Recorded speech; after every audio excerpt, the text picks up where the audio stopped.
नमस्कार। 45 साल हो गए हैं। देश के लोकतंत्र के इतिहास का एक काला अध्याय 25 जून 1975 को हुआ था शुरू, जिसे इमरजेंसी के नाम पर लोग जानते हैं।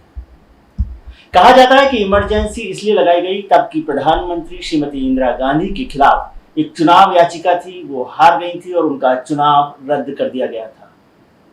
उस समय रायबरेली में उनके खिलाफ राजनारायण थे और उनसे वो चुनाव 1971 में जीती थी। उस चुनाव का फैसला 12 जून 1975 को इलाहाबाद हाईकोर्ट ने दिया था, जस्टिस जगमोहन सिन्हा ने।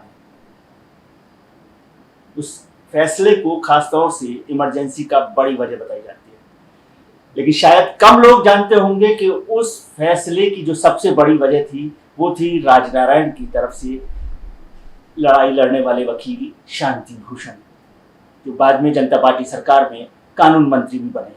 भ्रष्टाचार के खिलाफ लंबी लड़ाई लड़ने वाले सबसे बड़े नाम में से एक हैं शांति भूषण जी, जो इस वक्त हमारे साथ हैं। सर बहुत बहुत नमस्कार, बहुत बहुत स्वागत है आपका सत्य हिंदी पर। सर, ऐसा माना जाता है कि 25 जून 1975 को इमरजेंसी नहीं लगती अगर आप वो राजनारायण जी की जो पिटीशन थी उस पर इंदिरा गांधी को हराने की लड़ाई नहीं लड़ते। हाँ बिल्कुल, इसमें तो कोई शक और शुबे का सवाल ही नहीं है।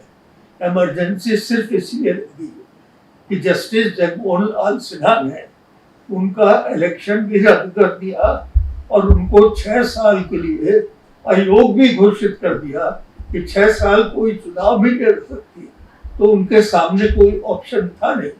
अपील में जाती, लेकिन कानून बिल्कुल साफ था और जगमोहन लाल सिन्हा का जजमेंट बिल्कुल बैलेंस था, कोई गुंजाइश नहीं थी उसमें सुप्रीम कोर्ट में अपील जीतने की। इसलिए उनके कानून के जो सलाहकार थे उनके कहने पे, सिद्धार्थ शंकर रे के कहने पे इमरजेंसी लगाई गई, जिसमें फंडामेंटल राइट सस्पेंड हुए, जिसमें जिस तरह का कानून चाहे वो बनाए। और उन्होंने बनाया। उन्होंने पहले तो कॉन्स्टिट्यूशनल अमेंडमेंट किया, जिससे ये कहा गया किसी अदालत को प्रधानमंत्री के इलेक्शन को चुनौती देने का अधिकार नहीं होगा, जिसको हमने सुप्रीम कोर्ट में चैलेंज किया मैंने, और उसमें सुप्रीम कोर्ट ने हमारे पक्ष में फैसला किया कि ये कानून बिल्कुल अवैध है, संविधान को ऐसा संशोधन नहीं किया जा सकता। लेकिन सर, बड़ी लड़ाई थी ये, क्योंकि उस समय नानी पालखीवाला जैसे बड़े वकील और एक प्रधानमंत्री जिनके खिलाफ लड़ाई लड़ना। जब ये फैसला आया 12 जून को इलाहाबाद में, उस वक्त आप कहाँ थे, कैसे आपको इसकी जानकारी मिली? क्योंकि मुझे याद है कि इंदिरा गांधी के दफ्तर में उस फैसले का इंतजार हो रहा था। हम बंबई में थे। बंबई में एक केस बैक पे रिक्लेमेशन का बहुत बड़ा केस था, उसमें हम ब्रीफ हुए थे और वो मंडे को 14 जून को शुरू होना था। तो हम उस समय वहाँ के वकीलों के साथ ताज होटल में कॉन्फ्रेंस कर रहे थे उस केस के बारे में, जब हमारे पास दिल्ली से हमारे छोटे भाई जो रेलवे के अफसर थे बहुत आई, उनका फोन आया और क्योंकि तभी रेडियो पे फैसला सुनाया गया, 1 मिनट में उन्होंने हमें फोन किया, you have won the case, Mrs Gandhi has been unseated, also depart for 6 years। तो सारे वकीलों में खुशी हो गई वहाँ पे। तो उन्होंने कहा कि आज कॉन्फ्रेंस नहीं करेंगे, अब कल करेंगे, आज तो आप जीत का जश्न मनाइए। तो कॉन्फ्रेंस नहीं हुई और फिर पत्रकार बहुत से आने लगे, इंटरव्यू करते हैं, और उस सब में अभी वो दिन निकल गए। लेकिन सर, ऐसा कहा गया कि जस्टिस जगमोहन सिन्हा पर भी काफी प्रेशर था उस फैसले को लेकर, उस केस को लेकर, जो उस समय के वहां पर चीफ जस्टिस थे इलाहाबाद हाई कोर्ट के, उनकी तरफ से भी कुछ सलाह दी गई। ऐसा था, जस्टिस DS माथुर वो चीफ जस्टिस थे, वो ICS से गए थे। ICS जरा स्नॉबिश होते हैं। जगमोहन सिन्हा तो सबऑर्डिनेट जुडिशरी से गए थे, तो कभी इनके घर उन्होंने पहले कभी कॉल नहीं किया था इतने सालों में, लेकिन इस फैसले से पहले एक दिन वो और उनकी पत्नी जगमोहन लाल सिन्हा के यहाँ कॉल करने आए। वो DS माथुर, इनके जो डॉक्टर थे इंदिरा गांधी के, सर्जन माथुर, उनसे रिश्तेदारी थी, और उन्होंने जगमोहन लाल सिन्हा से ये कहा कि इस फैसले के बाद आप सुप्रीम कोर्ट में जाएंगे। तो उन्होंने इशारा समझ लिया कि उनके पक्ष में अगर फैसला दिया तो प्रमोट हो सुप्रीम कोर्ट में जाएंगे। वो कुछ बोले नहीं और वो समझ गए इस बात को, और उन्होंने बहुत कॉन्फिडेंशियल रखा कि क्या फैसला देते, किसी को नहीं पता था। उन्होंने अपने स्टेनोग्राफर को भी ये हिदायत दी आखिर के दिनों में कि तुम मेरे घर पे रहो, क्योंकि उनके ऊपर भी दबाव आ रहा था कि बताओ क्या हो रहा। तो उन्होंने कहा मेरे घर पे रहो, और ये कह दिया और ये कह दो कि जज साहब तो मध्य प्रदेश गए थे अपने किसी रिश्तेदार के, और वो बंद कमरे में फैसला दिया उस समय। लेकिन कांग्रेस की तरफ से भी कोई दबाव था, सरकार की तरफ से भी कोई दबाव था? देखिए, डायरेक्टली तो कोई दबाव नहीं, लेकिन यही इनडायरेक्टली दबाव था कि आप पर भी कोई दबाव था? है? आप पर भी कोई दबाव? नहीं, हमारे ऊपर कोई दबाव नहीं। हमारे तो इंदिरा गांधी से अच्छी खासी दोस्ती रही थी। एक तो हमारे माता पिता दोनों जेल गए थे फ्रीडम मूवमेंट में। हमारे पिताजी तो नेहरू के साथ 1921 में 1 साल के लिए गए थे। आप इलाहाबाद के वैसे हैं? हाँ, और हमारी माता जी जो थी वो विजय लक्ष्मी पंडित के साथ 1931 में 1 साल के लिए लखनऊ जेल में रही थी। इंदिरा गांधी के साथ हमारे परिवार के, नेहरू परिवार से बहुत अच्छे संबंध थे। हमने जवाहरलाल नेहरू के लिए 57 में इंदिरा गांधी के कार में उनके साथ फूलपुर कॉन्स्टिट्यूएंसी में कैंपेनिंग भी की थी इंदिरा गांधी के साथ। नेहरू जी के लिए? नेहरू जी के लिए वो उन्होंने पत्र भी भेजा था थैंक यू का, जवाहरलाल दिल्ली से बाद में। और उसके बाद जब जवाहरलाल आए और रात को उनके यहाँ पार्टी हुई जिसमें हमें भी बुलाया गया, इंदिरा गांधी ने स्वयं हमको ले जाके नेहरू जी को से इंट्रोड्यूस किया। तो उस समय PN सप्रू बैठे थे उनके साथ, जब जवाहरलाल के साथ। PN सप्रू तभी रिटायर हो चुके थे, और उनकी एडवोकेट हमारे बारे में बड़ी हाई ओपिनियन थी। उन्होंने ये कहा था कि ये या तो कभी चीफ जस्टिस या बनेंगे, या अटॉर्नी जनरल बनेंगे, या लॉ मिनिस्टर बनेंगे। ये नेहरू से भी कहा। नेहरू ने कहा अच्छा। तो नेहरू हमारे पिताजी को, माता जी को तो जानते थे, हमको नहीं जानते थे नेहरू। तो अपने दोस्त के खिलाफ लड़ाई लड़ने में आपको ठीक लगा? हाँ, नहीं कोई, देखिए ये हुआ केस 71 के बाद, ये हुआ 73 में करीब। हाँ, 71 के इलेक्शन को चैलेंज हुआ था। तो तब तक, और ये तब उस समय हम 69 में एडवोकेट जनरल हो चुके थे। CB गुप्ता ने एडवोकेट जनरल हमें बनाया था। CB गुप्ता ने हमको फोन किया कि भाई राजनारायण एक याचिका दायर कर रहे हैं। उस समय राजनारायण को और बहुत से लोगों को ये कह रखा गया कि भाई कैसे इतनी जीत हुई इंदिरा गांधी की, इसके कोई बैलेट पेपर पे रशा से कोई पहले से निशान कांग्रेस सिंबल पे लगाया था, और वो जब तक बैलेट बॉक्स में रहता था वो जाता था, और वो वाला जो चुनाव वोटर लाता था वो उड़ जाता था। ऐसा एक रूमर बहुत हुई। तो राजनारायण उस ग्राउंड पे पिटीशन लेके बनवा के लाए हमारे पास। हमने कहा ये बिल्कुल अब्सर्ड है, ऐसा को हो नहीं सकता। हमको लखनऊ भी ले गए थे कुछ साइंटिस्ट, इंफ्रारेड और ये सब। तो हमने कहा ये सब आपको बाद में, उनसे कहा बेवकूफ बना रहे तो पेपर का कलर ऐसा वैसा है। तो हमने कहा कि इस ग्राउंड पे तो हम नहीं करेंगे। तो उन्होंने कहा अच्छा तो हम और ग्राउंड जो जोड़ना चाहें। तो सारी पिटीशन हमने रीड्राफ्ट करके वो ग्राउंड्स बनाए। इन्होंने सरकारी तंत्र का इस्तेमाल किया इलेक्शन जीतने के लिए। और काऊ और वो एक्सपेंसेस पे भी कई सारी हमने ग्राउंड सेल्स की और उसमें फाइल की। ये निकाल दिया बैलेट पेपर के, केमिकल ट्रीटेड बैलेट पेपर।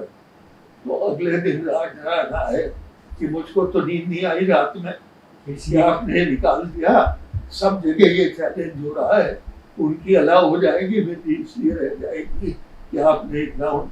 हमने कहा देखिए डायरेक्टली तो हम नहीं, अच्छा इनडायरेक्टली हम इसको ऐड कर देते हैं जिससे आपको नींद तो आ सके। तो उसको एक घुमा फिरा के हमने ऐड किया। और जब वो इशू ब्रूम के सामने जब आई तो हमने ब्रूम से कहा कि अगर ये सही है कि वो निशान मिट गए और वो निशान आ गए तो वो निशान तो आइडेंटिकल जगह होंगे, आप देख लीजिए कि वो निशान जो उसमें है वो आप एक बैलेट पेपर का पैकेट चेम्बर में देख लीजिए।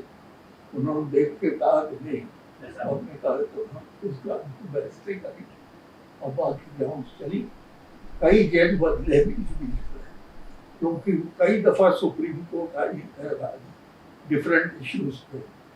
तो वो पहले ब्लूम थे, वो इंडिपेंडेंट थे, फिर एक के एन अग्रवाल आए, वो इंडिपेंडेंट ही थे, उसके बाद जगमोहन सिन्हा आए, वो भी इंडिपेंडेंट थे, ईमानदार थे। ब्लूम होते तो ब्लूम के यहाँ भी यही फैसला होता। और जगमोहन, लेकिन के एन अग्रवाल जो थे उनके यहाँ ये नहीं होता। ज्यादातर जज प्रधानमंत्री के खिलाफ कौन फैसला करे। जब हम क्रॉस एग्जामिनेशन कर रहे थे मिसेस गांधी, देखिए मिसेस गांधी ने सबसे बड़ी गलती है कि वो खुद एविडेंस देने आई। कन्हैयालाल मिश्रा ने हमको राय दी थी, पहली बार हुआ कि पहली बार कोई प्रधानमंत्री कोर्ट में आया। उनके वकील जो थे एससी खरे सीनियर, उनका ये सोचना था कि अगर प्रधानमंत्री किसी जज के, हाई कोर्ट जज की क्या हैसियत होती है प्रधानमंत्री, हिम्मत ही नहीं होगी उसकी, तो वो फिर उसकी हिम्मत ही नहीं पड़ेगी उनके खिलाफ फैसला देने की। ये उनका जजमेंट जो असेसमेंट था जगमोहन लाल सिन्हा के बारे में बिल्कुल गलत था।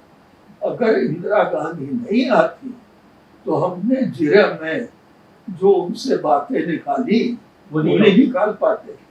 तो कई ग्राउंड्स पे हम नहीं सक्सीड कर पाते। और यही कन्हैयालाल मिश्रा जानते थे, लेकिन क्योंकि बीमार हो गए थे, वो अपीयर नहीं हो रहे थे, तो खरे साहब इंचार्ज थे, तो खरे साहब की बात मानी गई।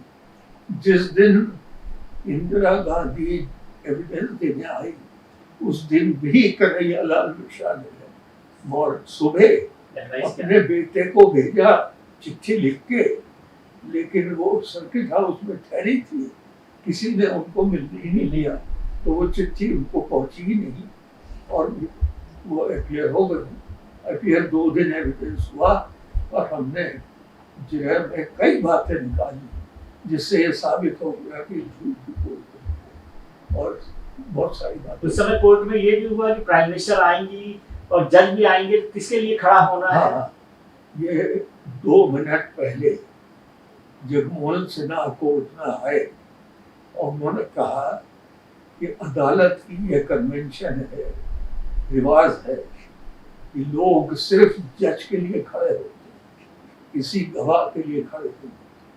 प्रधानमंत्री गवाह की हैसियत से आए, इसलिए किसी को खड़ा नहीं होना चाहिए। ये हिदायत उन्होंने दी और 2 मिनट बाद कोर्ट में आ गई उनको चेयर दी गई जिस पर बैठ के उन्होंने एविडेंस दिया पूरी इज्जत के साथ। और उस समय कोई नहीं खड़ा हुआ।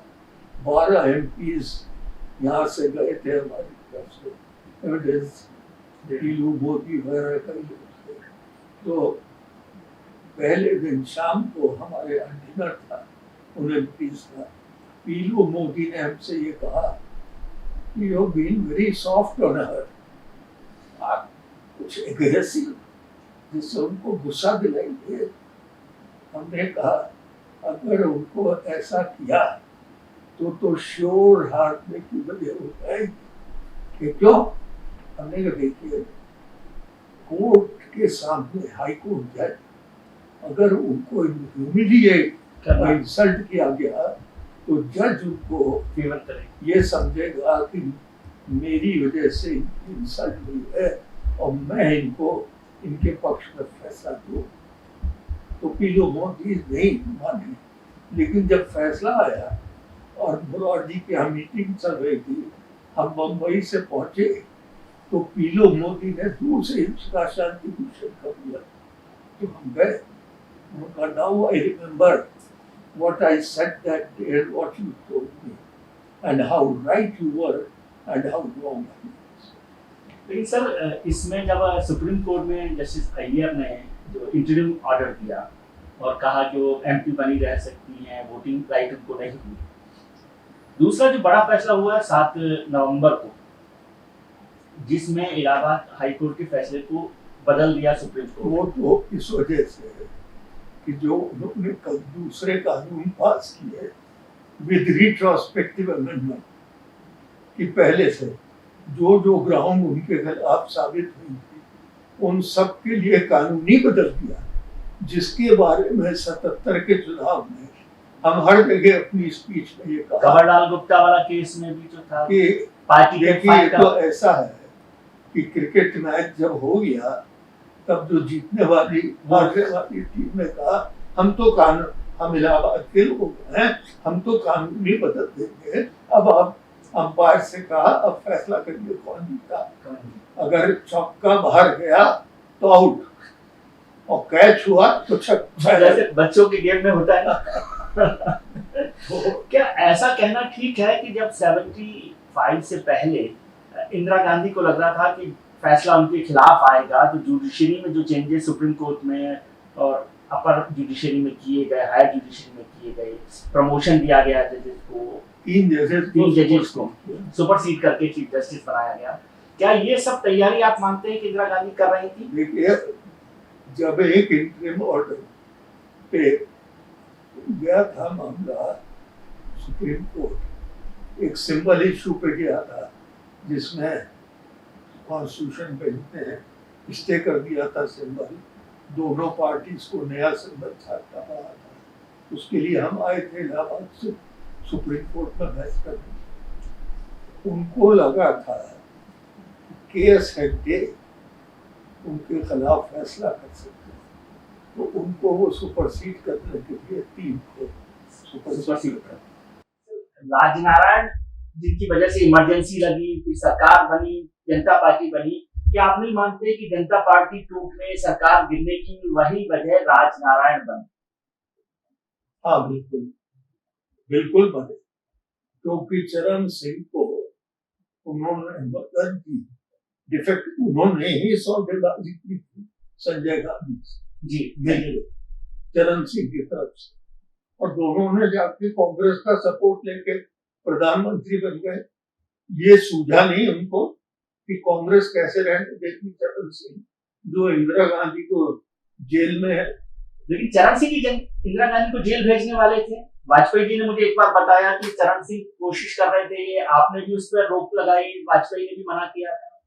हमसे चरण सिंह ने एक दिन पहले 2 अक्टूबर को गांधी समाधि पे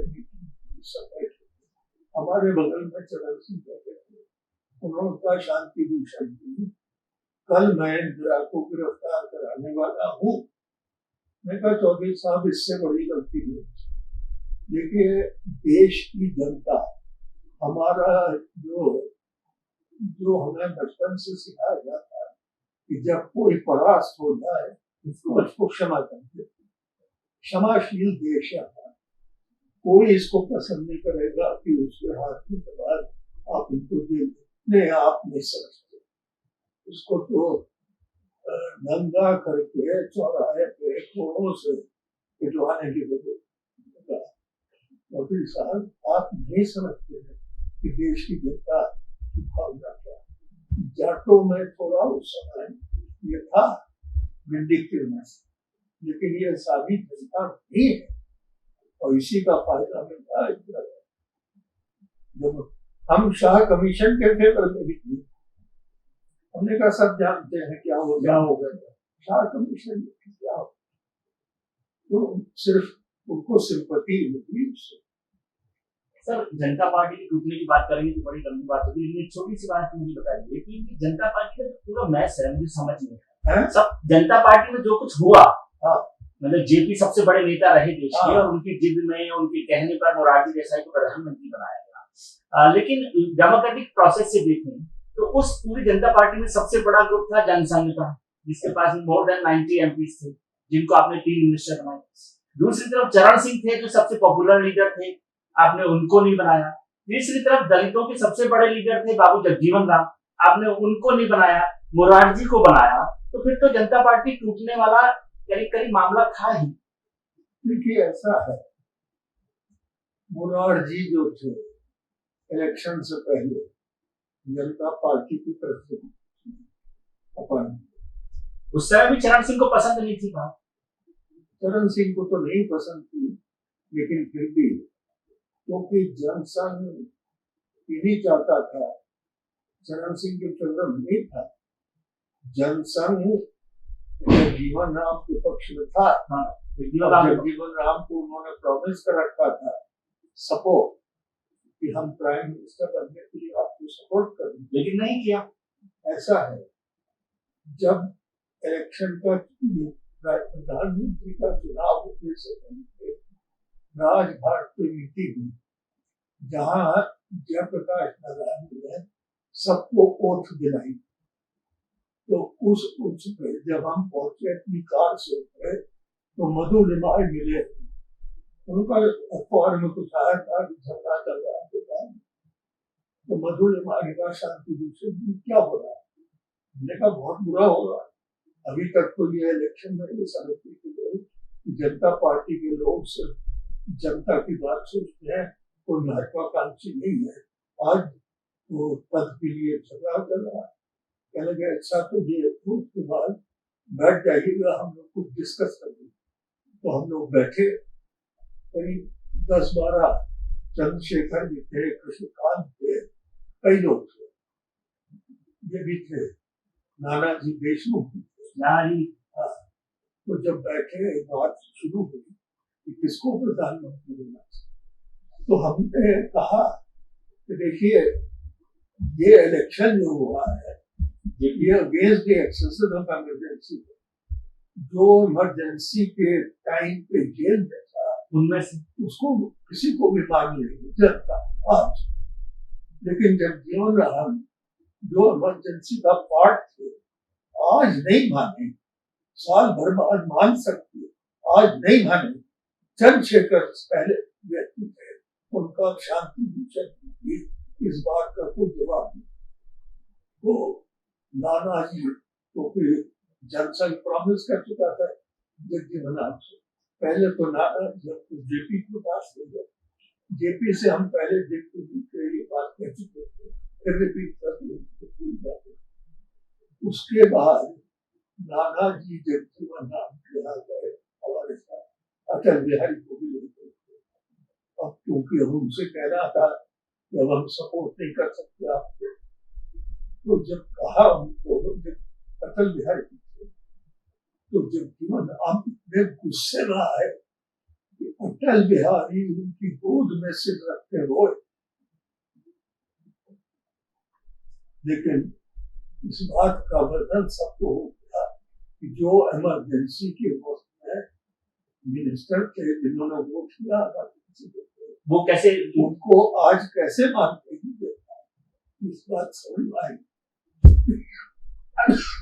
मुरारजी और चरण सिंह ने जनसंघ में मुरारजी को सपोर्ट किया था, चरण सिंह को नहीं चाहिए। एक और बड़ी चीज थी जनता पार्टी टूटने में, छोटा सा मैं जानना चाहता हूँ, जो आरएसएस की ड्यूअल मेंबरशिप को लेकर, तो ये क्यों हुआ? ऐसा है, ये कुछ लोगों को, समाजवादी पार्टी के लोगों को विशेष तौर पर ये लगा कि जनसंघ फैक्शन आरएसएस के सपोर्ट से बहुत स्ट्रांग हो जाएगा और दूसरे फैक्शंस में सपोर्ट स्ट्रांग नहीं रहे। उन्होंने ये इशू उठाई, हमने उस पर मीटिंग में तो हमने कहा कि जिस समय जनता पार्टी बनी और जनसंघ फैक्शन उसमें आया, उस समय कोई शर्त लगाई नहीं, तो आज आप कैसे शर्त लगा सकते? तो इस पर वोटिंग हुई, मुरारजी ने भी ये पक्ष आके दी उसको, लेकिन मुरारजी का रेजोल्यूशन जिसको हमने सेकंड किया था, वो एक वोट से गिर गया, एक वोट से गिर गया और इसलिए ब्रेकअप हो गया। तब हमने सोचा कि जब हमारी बात को लोगों ने नहीं माना तो हमारा ये फर्ज बनता है कि हम बीजेपी के पक्ष में जाए, और हम उस तरफ गए और भारतीय जनता पार्टी उससे बनी, हम उसके फाउंडर मेंबर थे जी, फर्स्ट ऑल इंडिया प्रेसिडेंट थे और 6 साल रहे, 80 से 86 तक। तो यही मैं जानना चाहता हूँ कि आप बीजेपी के फाउंडर मेंबर रहे। हालांकि कुछ लोगों ने उस समय ये कोशिश की थी कि वाजपेयी जो है जनता पार्टी में ही रह जाएं, कुछ लोग अलग बनाए, लेकिन वाजपेयी ने मना किया और आपने बीजेपी के फाउंडर मेंबर रहे, ट्रेजरर रहे। फिर ऐसी क्या वजह रही कि आपको भारतीय जनता पार्टी छोड़नी पड़ी? ऐसी कौन सी? जब हम फाउंडर मेंबर थे, अटल बिहारी प्रेसिडेंट थे, वो सेकुलर थे और वो 86 तक रहे। 86 में अडवाणी बने जो बिल्कुल हिंदू माइंडेड थे, तो हमने उस समय बताया, क्योंकि हमारा तो बैकग्राउंड बहुत सेकुलर था, कांग्रेस का था, फ्रीडम फाइटर वाला, तो हम तो बिल्कुल हिंदू मुस्लिम, बिल्कुल हिंदुत्व के बिल्कुल खिलाफ। इलेक्शन पिटीशन जब देखिए भारतीय जनता पार्टी को किसने इनॉग्रेट किया?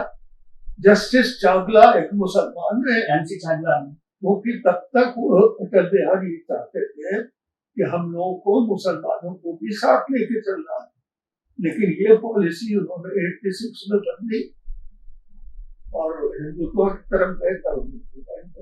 तो इससे आगे बढ़ेंगे, एक सवाल रह गया था पहले, हम जो आप अमेंडमेंट की बात कर रहे थे कि आपका बहुत महत्वपूर्ण हिस्सा है वो, क्योंकि जब अमेंडमेंट 44 तो आपने जब लेकर आए और आप उसको लेकर आए, 42nd अमेंडमेंट में से बहुत सारी चीजें चेंज, 44th अमेंडमेंट आपने कराया और 42nd अमेंडमेंट को सारा रिपीट किया एक तरह से आपने, इमरजेंसी के जो इंदिरा गांधी ने किया था, लेकिन उसमें भी बहुत सारी ऐसी चीजें थी जिनको बदला जा सकता था, आपने नहीं बदला।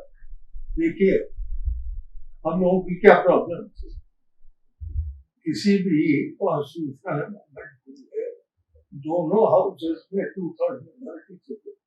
लोकसभा में थी हमारे पास, राज्यसभा में तो हमारे 1/3 भी नहीं थे, तो कैसे पास होता हो ये हम जानते थे कि नहीं हो सकता। तो हमने उसके लिए जो लीडर थे ऑपोजिशन कांग्रेस के, लोकसभा और राज्यसभा, लोकसभा में थे सीएम स्टीफन और राज्यसभा में थे सैयद मोहम्मद, उन दोनों को डिनर को बुलाया, 7 days स्पोर्ट्स उनको वहां डिनर को बुलाया, उनको समझाया, देखिए 42nd अमेंडमेंट आपने किया था अपने फायदे के लिए किया था, आज हम पावर में हैं, हम उसका फायदा ले सकते, लेकिन हम उन प्रिंसिपल नहीं लेना चाहते, तो आपको क्या उसमें इतराज है? ठीक है, अगर लेकिन हमारा प्रेस्टीज का क्या होगा? अभी अभी तो हमने 76 में ये किया था, 77 में ये कैसे करोगे? तो हमने कहा उसका तरीका हम आपको बताते हैं, हम 42nd अमेंडमेंट के बारे में एक ऑल पार्टी मीटिंग कॉल करेंगे, नाउ सब पार्टी के लीडर, छोटी छोटी पार्टी के लीडर एक एक आर्टिकल को डिस्कस करेंगे। जिस आर्टिकल को आप कहेंगे कि इसको मत चेंज करो, उसको हम छोड़ देंगे, ठीक है। तो उन्होंने जो 4-6 को आर्टिकल थे वो सब हमने दिए और पास हुआ। और फिर राज्यसभा में यूनानिमस की पास हुआ। वेंकटरमन ने हमें कॉन्ट्रीब्यूट की राज्यसभा, लोकसभा में जब यूनानिमस हुआ। एक चीज और आपकी जुड़ी हुई है इंदिरा गांधी के केस से भी, तो क्या ये बात सही है कि आपने जब कानून मंत्री बने या जनता पार्टी की सरकार बनी तो आपने जस्टिस जगमोहन सिन्हा को हिमाचल प्रदेश का हाईकोर्ट में मूव करने की और उनको चीफ जस्टिस बनाने की एक्सरसाइज?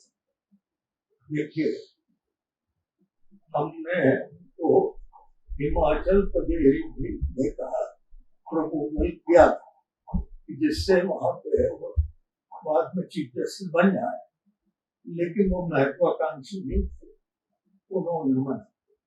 आपके लेवल पर इसे ठीक मानते थे आप? आपके लेवल पर इसे ठीक मानते थे इस एक्सरसाइज को? हमारे लेवल पे इस एक्सरसाइज को आप ठीक मानते थे कि आप उन्हें एक ट्रांसफर उनकी मर्जी से हिमाचल करते, वहां पे वैकेंसी जब होती, पाठक जब सुप्रीम कोर्ट आते तो चीफ जस्टिस बन जाते।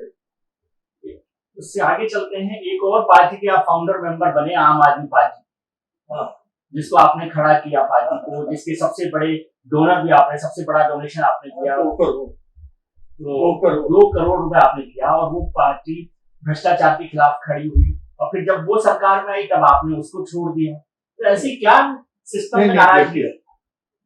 जब अरविंद केजरीवाल करप्ट लोगों को टिकट दिए, उन्होंने कहा कि भाई जिस चीज के खिलाफ हम लोगों ने जनता पार्टी बनाई, उन प्रिंसिपल्स को भी तुम छोड़ रहे हो फायदे के लिए, ये तो नहीं हो सकता।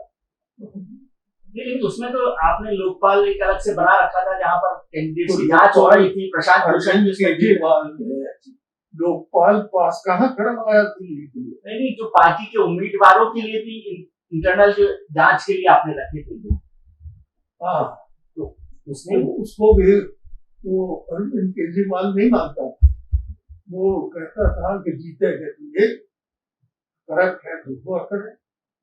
अरविंद केजरीवाल इज लाइक, जो हमें उस समय नहीं पता, उस समय समझते थे ये बहुत ठीक आदमी, लेकिन बाद में पता लगा कि उसमें महत्वाकांक्षी ये सिर्फ है हर तरह के।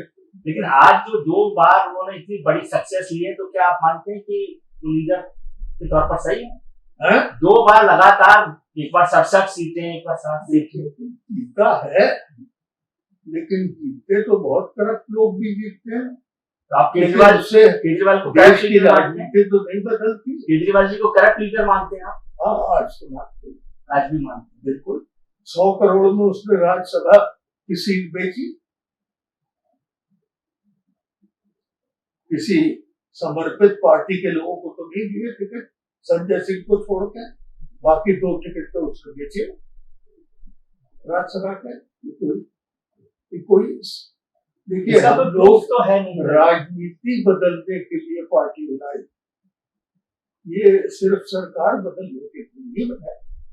सर, एक चीज और आपके नाम से जुड़ती है, जुडिशियल अकाउंटेबिलिटी की बात, जुडिशियल अपॉइंटमेंट को लेकर। ऐसा लगता है कि आपकी तो आदत है कि झगड़ा ही करना है, जुडिशियल से भी ऐसा लगता है लोगों को कि आपकी आदत है झगड़ा ही करना है। अब जुडिशियल अपॉइंटमेंट को लेकर आप हमारे जो मगरमच्छ से बैर करते हैं, हमारे जो अपने उसूल हैं, आज तक हमारे खिलाफ एक पैसे का भी करप्शन का कोई दोष नहीं लगा सकता। हमारे खिलाफ ये भी दोष नहीं लग सकता कि अपने आदमी को इन्होंने प्रमोट किया। तो समुद्र में रहकर मगरमच्छ से बैर तो नहीं करते ना? नहीं, हम तो करें। और अरुण जेटली ने हमारी किताब पर रिव्यू लिखी थी, उसमें यही लिखा था कि इनका प्रिंसिपल है 1 लाख कि अपने विश्वास के ऊपर अकेले भी चलना पड़े। तो आप की लड़ाई से क्या लगता है कि जुडिशरी जो है, हमारी हायर जुडिशरी है, उस पर भी लोगों का भरोसा कम हुआ है? हाँ, कम तो हुआ है, लेकिन भरोसा करप्ट के भरोसे से फायदा क्या? करप्शन तो एक्सपोज होना चाहिए। वेंकट चलैया से हमने यही कहा कि आप अपने को head of the judicial family मानते थे और करप्ट जज को प्रोटेक्ट करते थे। ये थोड़ी काम है। अरे करप्शन को अगर जुडिशरी से रिमूव नहीं करेंगे तो जुडिशरी का मतलब क्या है? तो आप ये भी मानते हैं कि जैसे पॉलिटिक्स में नेपोटिज्म चलता है, वैसा ही जुडिशरी में है कि कुल मिला के 200 फैमिलीज हैं देश में? है। हम जब तक लॉ मिनिस्टर थे, हमने कोई नेपोटिज्म, जो chief justice of India recommend करते थे, हम उनसे कहते भी नहीं थे कि फलाने को उसको हम मान लेते। लेकिन सर, जब अभी एनजेएसी की बात आई, जुडिशियल अपॉइंटमेंट कमीशन की, तो आपको लगता है कि लॉ मिनिस्टर के पास पावर होनी चाहिए जजेस को अपॉइंट करने की बजाय chief justice? Law minister power नहीं होनी चाहिए। लॉ मिनिस्टर को अगर पावर होगी तो उसके लिए आपको इंश्योर ये करना पड़ेगा कि बहुत ही ईमानदार और ऑब्जेक्टिव लॉ मिनिस्टर। ये आप कैसे इंश्योर करेंगे? लॉ मिनिस्टर तो हर तरह के आएंगे, भारद्वाज जैसे भी आएंगे जो लाखों रुपए लेके, करोड़ों रुपए लेके लोगों को जज बनवाते थे। तो क्या अपॉइंटमेंट सिस्टम क्या? देखिए, हम जब लॉ मिनिस्टर थे तो हम तो अपने को सर्टिफिकेट दे रहे थे, लेकिन I was a picture of honesty, integrity. लेकिन अभी तो कोई ऐसे कितने पॉलिटिशियंस मिलेंगे आप? लेकिन सर, वही तो कह रहा हूँ कि आप कैसे बनाएंगे लॉ मिनिस्टर? देखिए, वो तो यही तो है कि वो तो प्रधानमंत्री के हाथ में होता है किसको लॉ मिनिस्टर बनाए, तो वो तो अपना पॉलिटिकली देखेगा।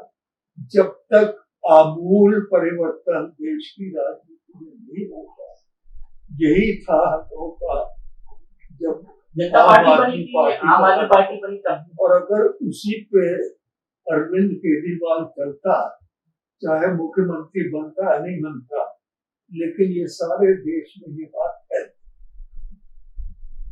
युद्ध तो जीतने के लिए लड़े जाते हैं सर, बस वो जीतते। तो आपने इतनी लंबी इनिंग खेली है हिंदुस्तान की पॉलिटिक्स की, आखिरी तौर पर कि क्या फ्यूचर आप देख रहे हैं इंडियन पॉलिटिक्स का और इंडियन डेमोक्रेसी का? क्योंकि सवाल डेमोक्रेसी से शुरू हुआ था, डेमोक्रेसी पे खत्म। क्या क्वेश्चन है कि इंडियन डेमोक्रेसी का क्या फ्यूचर आप देख रहे हैं? हमने इमरजेंसी से बात शुरू की थी जहाँ डेमोक्रेसी पर सवाल खड़ा हुआ था। आज तो ये सब मानते हैं कि इस समय मोदी का स्टॉक बहुत लो है। मोदी को कुछ लोग ये भी कहते हैं जो स्पार्कल था वो आज खत्म है, नहीं उनकी बात में है वो कई बात नहीं आ रही। जब भी